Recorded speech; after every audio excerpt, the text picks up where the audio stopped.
Hello, YouTube community, and today I'll be expressing my opinion on a movie review. As we know, YouTube is a wonderful place to express your opinion, where everyone accepts everyone's opinions with open arms. I do hope you enjoyed today's review. I should note that I am recording this in a college dorm, so a lot of background noise is something I really don't have any control over, such as the sounds of sex and flushing toilets and sounds of me dying on the inside. Basic things. This isn't going to be a place where you hear nothing but self-deprecating humor, because everyone knows that joke's been used a billion times. I'm definitely not going to be one of those people that overuse the whole kill yourself joke. I'll be the person that'll be like, no. Kill myself, thank you. So without further ado, I hope you enjoy the review of the Autopsy of Jane Doe. Alrighty, enough of that bullshit. Let's get to the review. So not too long ago, I watched The Autopsy of Jane Doe, which was a film by director Andre Overdahl. We're gonna call him Ayo. That my man Ayo. And it's a 2016 film that I thought was pretty good. It's nothing exceptional, but I noticed that the film seemed to go under a lot of people's radars, and I felt that really wasn't fair. Now, the plot centers around a father and a son who work at a morgue as coroners. Their jobs are to perform an autopsy on an unidentified woman, Jane Doe, and the film revolves around these two characters trying to figure out how she died and why. Now, this wasn't a very original film, but I really felt it did the horror genre justice. Now, the characters for the most part in this film were very enjoyable, and they didn't constantly make stupid decisions like we see in other cliche characters that Hollywood tends to spew out. The film had a constant eerie vibe, and the setting alone was very unsettling. It takes place in a morgue after all, so this makes sense. The cinematography was nothing special, but my man Ayo certainly knew how to effectively shoot a scene. I think the best part of this film was Jane Doe herself, though. The actress, Alwyn Kelly, we'll call her OK. She was better than OK.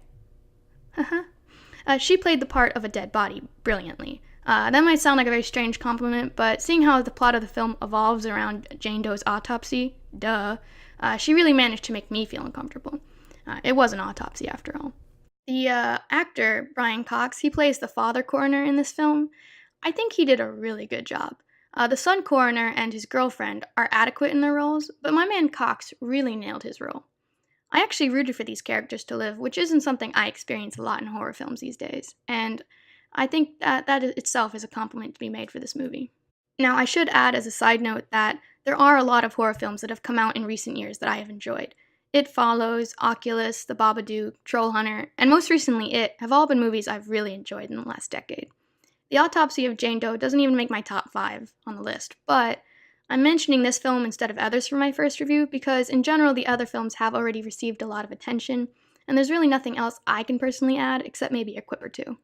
What this film does that I think really gets me going is that it does something that a lot of horror movies Hollywood has regurgitated recently don't do, which is successfully play around with my imagination. I really believe in the show don't tell and in film, and for the most part, this movie succeeded in this. It really played around with the shadows and sounds, making really innocent sounds something you dread and fear, and really scary sounds something not as scary. I mean, they did follow a lot of the cliches. They did the whole make a noise when there's a jump scare just to make it even more scary. But I still felt that this film really built up the dread and fear throughout the movie. Now, I'm not going to give any spoilers in this review, so I'm just going to say I was a bit disappointed with the ending. It didn't pay off as well as I thought it would to the build-up, but it's still very good. And besides the autopsy itself, I liked how this film didn't really rely on grotesque horror, which I think was a really wise choice for this movie. Again, I don't want to give away too much, so I'll end it here. This isn't the best horror film in the last decade, but it does add to the genre, which is something I think Hollywood needs to take notes on. Now, they're obviously not going to take notes because they're raking in that good old fucking cash. However, I would recommend that this film to anybody who likes a solid horror film, because it's a solid horror film. It's nothing exceptional, but it's certainly worth watching, and I think a lot of audiences' expectations in recent years have lowered when it comes to horror films, so having an adequate horror film is considered really good, and I consider this a good horror film. So if you're one of those people who thinks an adequate horror film is good, I think you're going to really like this film. I would end this video by giving out a certain number, out of 10, but I don't really like to rate my movies like that.